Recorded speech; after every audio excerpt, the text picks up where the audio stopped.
Hello and welcome to the Geeky Brummie Show here at Transformers Nation. We're in attendance all weekend, just wandering around having some great time. As you can see, I have borrowed Optimus Prime for the moment, but we'll catch you soon. Bye everybody.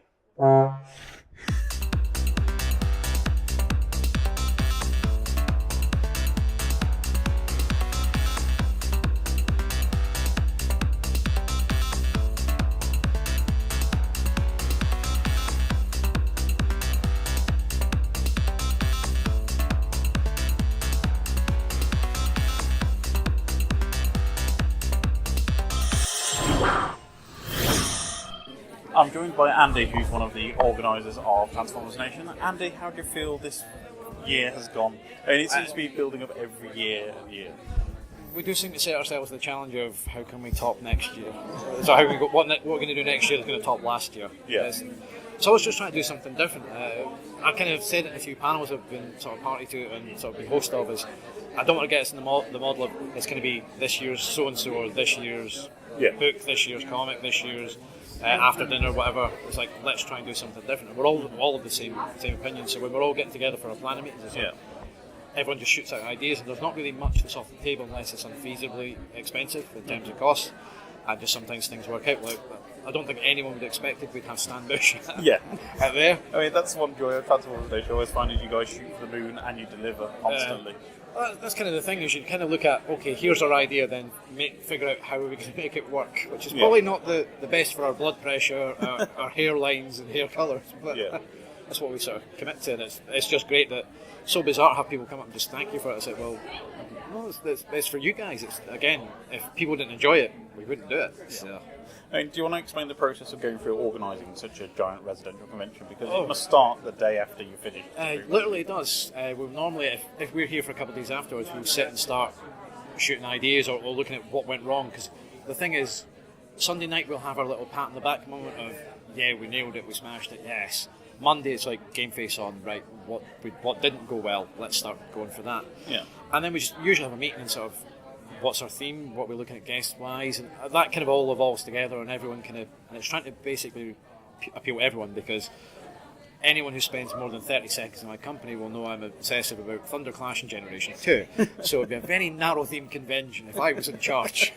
So everyone kind of goes, well, what about this, what about that, and we just kind of then pull together. I mean, that's the other thing with Transformers, but a lot of people don't realise it's come on so much from the Generation 1 days. Yes. And you've had over 30 years now of backstory and comics and the films, and it's all this giant melting pot of creativity that Transformers has. It's just trying to make sure that we've got something that appeals to everybody. So we've got sort of like old school Marvel UK guys, so to cover sort of the comic side of things, because the UK's kind of always had that entrenched. The comic was the important thing for our generation, because it went on satellite TV at the end of Series 1, so most of us saw it infrequently through VHSs. It was the comic that was the thing, and the letters page told us the comic was a lie. And like all of obedient 9-year-olds, we believed the letters page. And then you go on it, so then you got like the next sort of Beast Wars brought in a whole new fans, and I'd say probably the Armada era is probably the one that's brought a lot more into the fan base over that point. Yeah, so Transformers Animated's bringing in and that's the new one now. That's the next one. There's always sort of one property when it comes back. We'll just always kind of go stick. And so it's just trying to make sure that there's something to cater for everyone. So it's whether it be voice actors. It's quite good getting Aaron Archer in for the toys aspect, because we had Emiliano in year 1, so he can do toy design. I know some of the artists have done a little bit of toy design, like Nick Roach drew Springer, which was basically the design for the toy. And then you had the amazing Bob Budiansky last year, who pretty much wrote the backstory for 90%. So you kind of tick a couple of boxes with that. So it's just kind of trying to make sure that there's a guest that's going to appeal to everybody, or a panel, or just something on offer that's going to tick that box. Which I mean, one of the things I love about Transformers Nation, you have an hour's panel in the power room at the end of every convention, where anybody who's come and attended can come and sit down and just give you a bit of feedback and say what they really enjoyed, what they'd like to see next year. Well, the thing is, people will happily kind of stop us and just say, I've got an idea. But last year, we were always just sitting there starting our ideas, and he mentions like in previous, some of us were involved in Auto Assembly. In the very last year, I had like a fanzine workshop in one of the smaller panels where people would just come in all weekend and make stuff. And said, that was a nice quiet place, can you bring something like that back? And so we kind of started smaller this year with sort of the colouring area for the kids. It's in line of sight of where I'm based most of the time, or Ed, so there's always someone responsible keeping an eye on things. So, but next year we'll try and make that a bit bigger, I think, because but that's it. It's just and again, this is another joy. It's a family fun convention. It's fun rather for everybody to come. cynically, we're going for a family demographic because people my age, if they're into Transformers, will either be regular attendees or will have been here at least once. Yeah. So we've kind of maxed out the limit of the late 30s, early 40s guys. My age, basically. Yeah, we're already here. And in a few years, if we don't get fresh blood in, it's going to become very decrepit, very old, also very early as well. But like 8 o'clock, we'll all be in our beds. So. But it's great to see that I've seen so many young Transformers fans wandering around, and it's a generational thing now. Yeah. Parents are bringing their children to this event, and it's great to see that generation being fostered into the Transformers community. When it was the position for the exclusive this year for the Ladybird book, the idea was, yes, it's a nostalgia thing for the likes of us, going, this takes me back to my childhood, but we've got enough attendees here with young kids, or it's like, oh look, I can actually read that to my kids. It's such a great sharing experience. Like, let me teach you what I kind of got, in a slightly different style. But no, it's just that's the thing. Just try and do something new. Yeah. Again, every year, let's try and shake things up a little bit. The Forge has come on in leaps and bounds from like year 1 to year 3. I mean, the displays at the back of the room, they are absolutely beautiful. Exactly. We didn't have that the first year, which meant and the Forge was kind of a little bit out of the way, so it didn't get the footfall, because if you didn't go out one set of doors, you wouldn't naturally flow into it, so you'll have to hear people go, oh no, by the way, this really fantastic corner that exists, but half the people didn't know about it. So we've got the display area, and you've got some brilliant fan creators and some beautiful indie work going on. Well, it's kind of sickening because I do a little bit myself, and every time you kind of walk down the table, you go, why do I even bother? I should just give up now. It's just the quality of stuff is so good. Everyone, it's like it levels up every year, so I'm frightened to think what they're going to do next. I'm pretty sure I wouldn't put past in 5 years someone will have their own animated cartoon that they made themselves in here. It's like, look what I've done. I mean, with the cosplay as well, every year you seem to top yourself with stands. They're just so amazing. I mean, I was in on doing the AV for the panel there, and it was just even just sitting there looking at it, it's like all the lights and sort of working electronics and all these, and quite delicate bits about costume as well. And you're like, where do you begin? It's something they're going to get movie quality very soon. Pretty much, and it's kind of like, it does appeal. It's like witchcraft. Like, how do you do that? Tell us your mysteries. But it's fantastic. I think we're quite good in that in terms of we've always had that, and it kind of evolved from people just coming up in costumes anyway, and then just appearing. It's like, let's make it a part of the event because everyone loves it. And it's just, I couldn't do it myself just because it's kind of impractical running the length of the hotel from one room to the other, and sort of cardboard and it's a fantastic team. You get fantastic volunteers every time as well. It's the whole thing. It's a massive team effort. You take one away, it all kind of does fall down a little bit. You've got like the mates are absolutely fantastic. You get sort of the back end of the electronics, the website, getting everything sorted. Dave Ruck in terms of organisational skills, Tori in terms of guest liaison, sort of sorting that side out.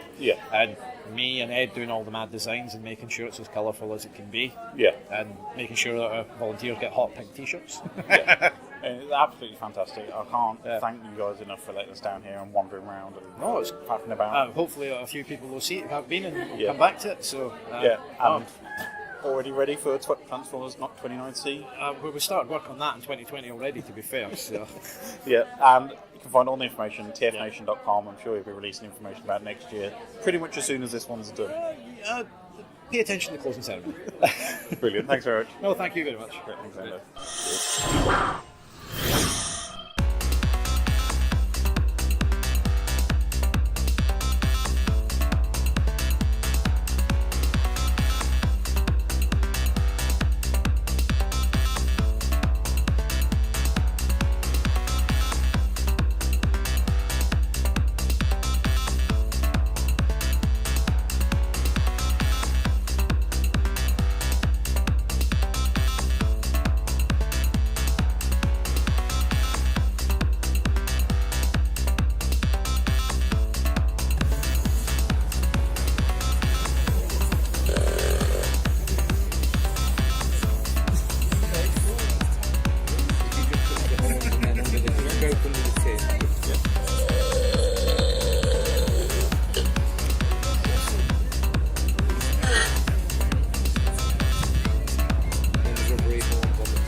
So I'm with Andy, who is the custodian of this fine vehicle, which is owned by Hasbro. Andy, do you want to talk us about the truck? Yeah, right. It's a Peterbilt 379. Its age is 1995. It's come from Texas. Yeah.